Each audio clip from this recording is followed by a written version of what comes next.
بسم اللہ الرحمن الرحیم۔ السلام علیکم۔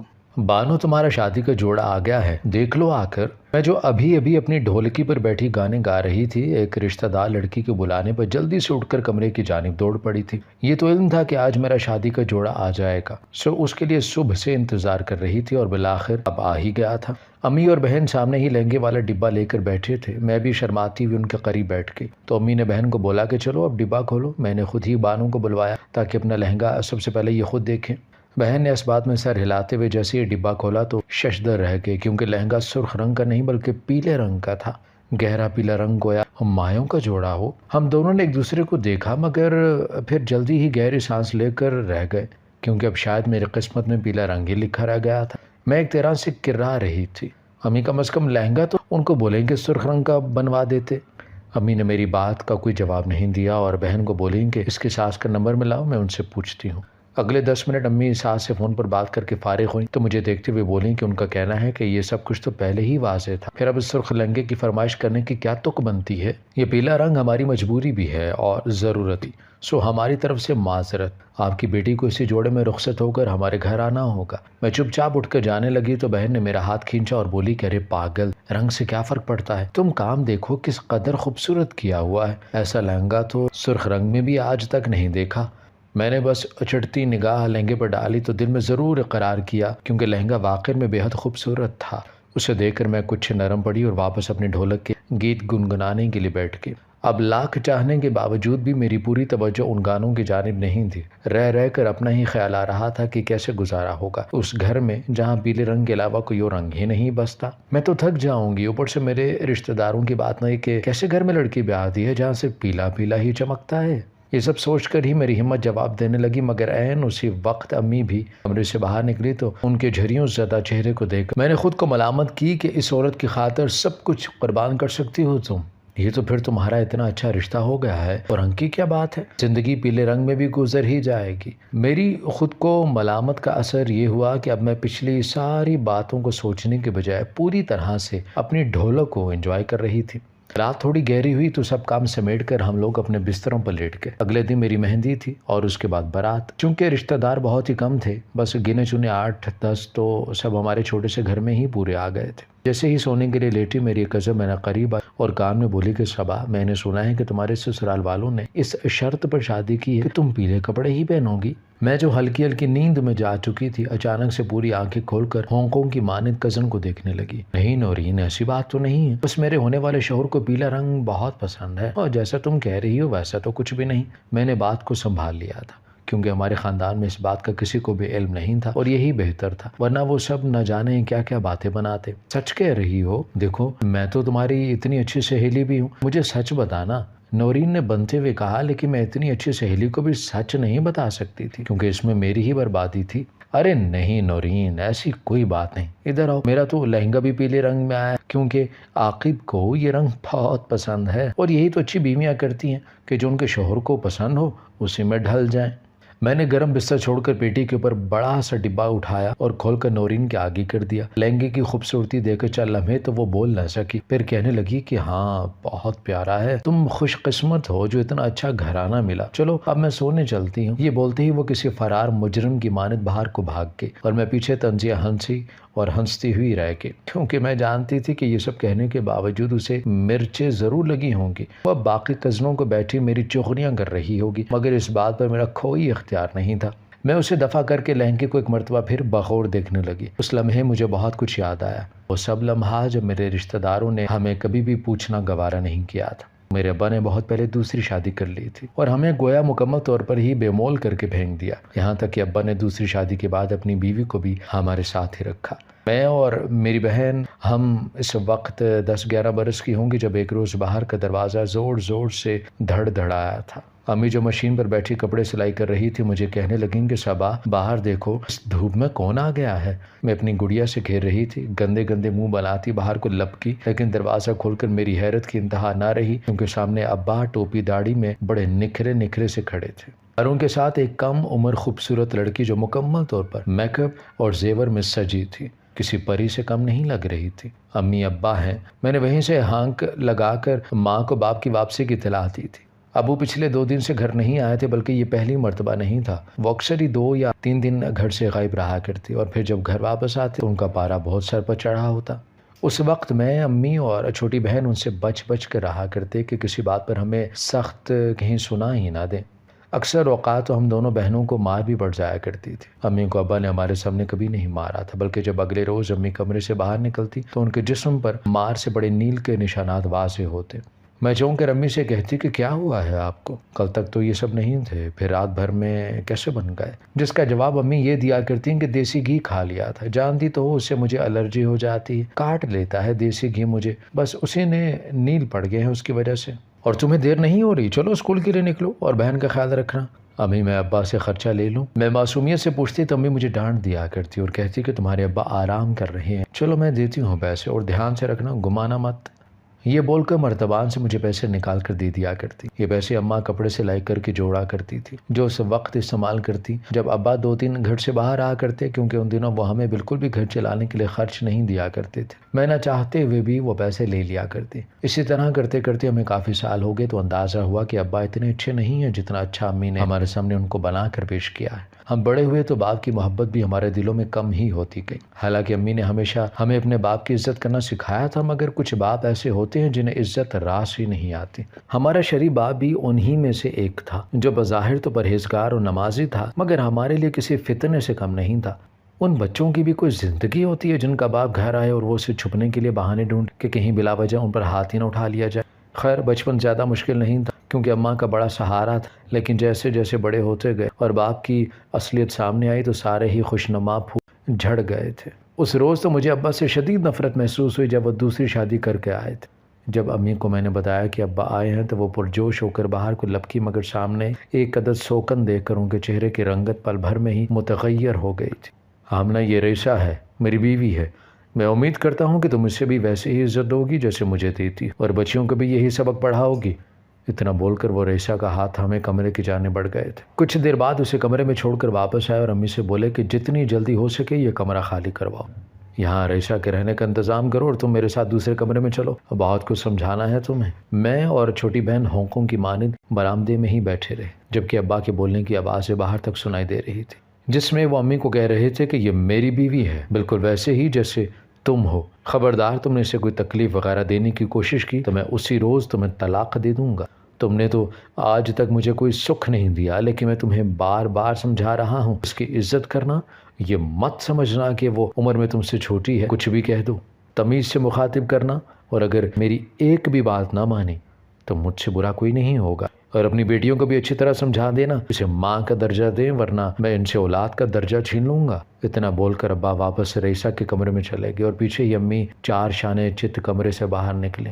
ہمیں سامنے ایسا دیکھ کر بولیں کہ جاؤ کچن میں شربت بنا کر اپنے باپ کو دے آؤ۔ میں نہ چاہتے ہوئے بھی کچن کی جانب بڑھی تو پیچھے سے امی کی آواز ہے، 2 گلاس ٹرے میں رکھ کر طریقے سے لے جانا۔ مجھے مرچیں تو بہت لگی، مگر امی نے آج تک ہمیں اجازت نہیں دی تھی، سو چپ چاپ وہی کرتی رہی جو امی بولتی رہی، مگر امی نے بھی شوہر کی بات ماننے کا حق ادا کر دیا تھا۔ وہ سارا دن ریشا کی خدمت میں لگی رہتی، یہاں تک کہ اس کے کمرے سے سامان اٹھا کر ریشا کو تھوڑا بہت سامان بھی وہاں چھوڑ دیا تھا، اور باقاعدگی سے وہاں کی صفائی بھی کیا کرتی۔ لیکن عجیب بات یہ تھی کہ ہمیں اس عورت کا کوئی کام نہیں کرنے دیا کرتی، سارا کام خود کیا کرتی۔ میں نے ایک مرتبہ امی سے پوچھا کہ آپ ہمیں کیوں نہیں ریشا کے کام کو ہاتھ لگانے دیتی؟ تو وہ بولیں کہ میں اپنے بچوں کو کیوں وہ کام کرنے دوں جو میں دل مار کر کرتی ہوں۔ تم لوگ میری بات مان لیا کرو، اگر ریشا تمہیں کوئی کام کہے تو بھی انکار نہ کرنا، لیکن مجھے بتا دینا، میں خود کر دوں گی۔ تم دونوں اس کی ملازمہ نہیں ہو، میری پھول جیسی بچیاں ہو، میں تو اذیت میں ہوں، تم دونوں کو کیوں بلا وجہ اذیت میں رکھوں؟ شاید زندگی آرام سے نکل جاتی، مگر ہماری قسمت میں ابا کا ساتھ اتنا زیادہ نہیں تھا۔ ریشا حاملہ ہوئی تو ابا سے کہتی کہ آپ ہر وقت میرے پاس رہیں، مجھے ڈر ہے کہ کہیں یہ عورت میرے بچے کو نہ مار دے، اس کی تو خود بیٹیاں ہیں، اسے ڈر ہوگا کہ میرا بیٹا نہ ہو جائے۔ یہ بات ابا کے ذہن میں نہیں آئی ہوگی، مگر ریشا نے ابا کے ذہن میں امی کے خلاف شر پھیلا دیا، جس کا نتیجہ یہ نکلا کہ ابا ہر وقت گھر پر رہنے لگے، جس سے کاروبار متاثر ہوا اور کم آمدن ہونے لگی۔ آہستہ آہستہ ابا نے امی کو خرچہ دینا بند کر دیا، گھر میں خرچہ اب صرف ریشا کے ہاتھوں پر ہوتا، جسے وہ اپنی ذات پر خرچ کیا کرتی۔ امی نے جو پیسے کپڑے سلائی کر کے حاصل کیے ہوتے، ان سے ہماری بس چھوٹی موٹی ضروریات ہی پوری ہوا کرتی۔ خواہش کس شے کا نام ہوتا ہے یہ تو ہم بھول ہی گئے تھے۔ لیکن ایک روز ابا باہر کسی کام سے گئے تو ریسا امی کو بڑی عجیب نگاہوں سے دیکھ رہی تھی۔ امی نے اسے کھانا دیا تو اس نے مسکراتے ہوئے ٹرے اپنے سامنے کھسکائی اور کھانے لگی۔ میں بھی اس کی عجیب حرکتیں محسوس کر سکتی تھی۔ میں نے امی سے کہا کہ مجھے کچھ غلط لگ رہا ہے، جیسے یہ کچھ کرنے والی ہے، مگر انہوں نے مجھے ڈانٹ دیا اور بولیں کہ یہ سب باتیں کرنے کی تمہاری عمر نہیں ہے، تم کام سے کام رکھو۔ لیکن میرے خدشات بالکل درست نکلے، کیونکہ شام کو جب ابا واپس آئے تو ریسا اپنے کمرے میں بے ہوش پڑی تھی۔ وہ چیختے ہوئے اسے اسپتال لے کر گئے اور وہاں جا کر علم ہوا کہ ریسا جس بچے کو پیدا کرنے والی تھی وہ مر گیا ہے، اور یہ موت قدرتی نہیں بلکہ اس بچے کو کم تعداد میں زہر دے کر مارا گیا ہے۔ ابا تو پھنکارتے ہوئے امی کے سر پر پہنچے اور پوچھا کہ تم نے زہر دیا تھا میری بیوی کو، تم سے برداشت نہیں ہوئی کہ وہ کہیں بیٹا ہی نہ دے دے مجھے؟ مگر امی کے تو فرشتوں کو بھی علم نہیں تھا کہ ان کے ساتھ کیا کھیل کھیلا جا چکا ہے۔ امی نے نفی میں سر ہلایا تو ابا نے یقین نہیں کیا، مگر چپ کر کے ریسا کو گھر لائے، اس سے پوچھا کہ کیا ہوا تھا، جس پر وہ روتے ہوئے بولی کہ آپ کی بیوی مجھے کھانا دے کر گئی تھی، مسکرا رہی تھی، بس میں نے وہی کھانا کھایا، اس کے بعد میرے پیٹ میں بے حد شدید درد ہوئی اور میں درد برداشت نہیں کر سکی، میں نے چیخ چیخ کر ان ماں بیٹیوں کو بہت بلایا مگر کسی نے بھی میری بات نہیں سنی، بس اسی درد کے ساتھ ہی میں بے ہوش ہو گئی اور اب جب اٹھی تو اپنا بچہ کھو چکی ہوں۔ ہم تینوں اس مکار عورت کی باتیں سن سن کر حیران تھے، حالانکہ ایسی تو کوئی بات ہی نہیں تھی۔ اب تو ابا نے امی سے بھی تصدیق کے لیے کچھ نہیں پوچھا اور کھڑے پیروں سے ہماری اماں کو طلاق دے کر اسی لمحے ہمارے ساتھ ہمیں گھر سے نکال دیا۔ ہم تینوں بھری دوپہر باہر کھڑے حیران تھے اور سمجھنے کی کوشش کر رہے تھے کہ بالآخر ہمارے ساتھ ہوا کیا ہے، یا مزید اس سے بدتر کیا ہو سکتا ہے، مگر کچھ سمجھ نہیں آ رہا تھا۔ ہمارے محلے کی ایک بزرگ عورت نے ہمیں ایسے دیکھا تو اپنے گھر بلا لیا اور اماں سے پوری بات پوچھی۔ اماں نے گمسم ہو کر سب کچھ بتا دیا۔ اس عورت نے پوچھا کہ اب کہاں جا کر رہو گی تم، بچوں کا ساتھ ہے، کیا کرو گی؟ مگر اماں کے والدین کی وفات بھی ہو چکی تھی، بھائی ایسے نہیں تھے جو بہن اور اس کی جوان بچیوں کو رکھتے۔ سو امی نے نفی میں سر ہلا دیا اور بولیں کہ میرے پاس تو کوئی ٹھکانہ بھی نہیں ہے، شاید جا کر سیدھا کسی گاڑی کے نیچے آ جاؤں، ساری زندگی برباد کر دی ہے اور کچھ نہیں پایا تو آگے جی کر کیا ملے گا؟ مگر وہ عورت اسی لمحے ہمیں اپنے ساتھ گھر کے پچھلے حصے میں لے گئی، جہاں ایک کمرہ اور واش روم الگ سے بنا ہوا تھا۔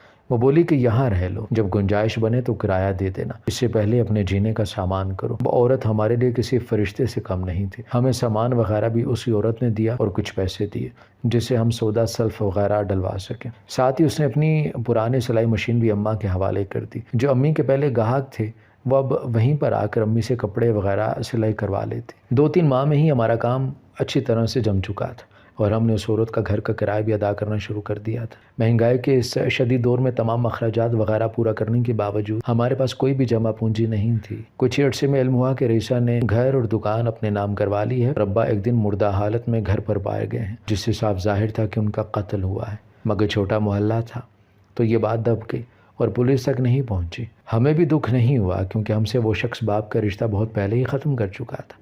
امی نے ہمیں اسکول میں 10ویں تک پڑھایا، اس کے بعد زیادہ پڑھانے کے لیے ان کے پاس گنجائش نہیں تھی اور نہ ہی ہماری ہمت تھی، سو گھر بیٹھ کر امی کے ساتھ کپڑے ہی سلائی کروانے لگی۔ میں تقریباً 20 سال کی ہو چکی تھی تو امی کو ہم دونوں کی شادیوں کی فکریں بھی ستانے لگی۔ امی نے بہت سی عورتوں کو ہمارے رشتے کے لیے بول کے رکھا تھا کہ جیسا بھی ہو بس شریف ہونا چاہیے۔ ایسے ہی ایک روز ہمارے گھر 2 عورتیں آئیں، ان میں سے ایک ماں تھی اور دوسری بیٹی، دونوں نے ہی برقعے پہنے ہوئے تھے۔ امی نے آنے کی وجہ پوچھی تو بتایا کہ ہمیں پتہ چلا ہے کہ آپ کے گھر 2 بچیاں ہیں، میں اپنے بیٹے کے لیے رشتہ تلاش کر رہی تھی تو سوچا یہاں بھی قسمت آزما لوں۔ وہ میری زندگی کا پہلا رشتہ تھا۔ ہم نے اچھی سی چائے وغیرہ پلائی اور امی نے انہیں میرا بتایا۔ مجھے دیکھتے ہی وہ کہنے لگیں کہ ہمیں آپ کی بیٹی پسند آ گئی ہے، بس اب لڑکا دیکھ لیں پھر رشتہ طے کر لیں گے۔ یہ بات ہم تینوں کے لیے باعث حیرت تھی کیونکہ پہلی مرتبہ میں ہی رشتے طے ہو جانا کسی معجزے سے کم نہیں تھا۔ اگلی مرتبہ وہ لڑکے کو بھی ساتھ لے آئے اور اسی طرح ایک ہفتے کے اندر ہمارا رشتہ طے ہو گیا، لیکن اس رشتے کے کچھ شرائط تھیں۔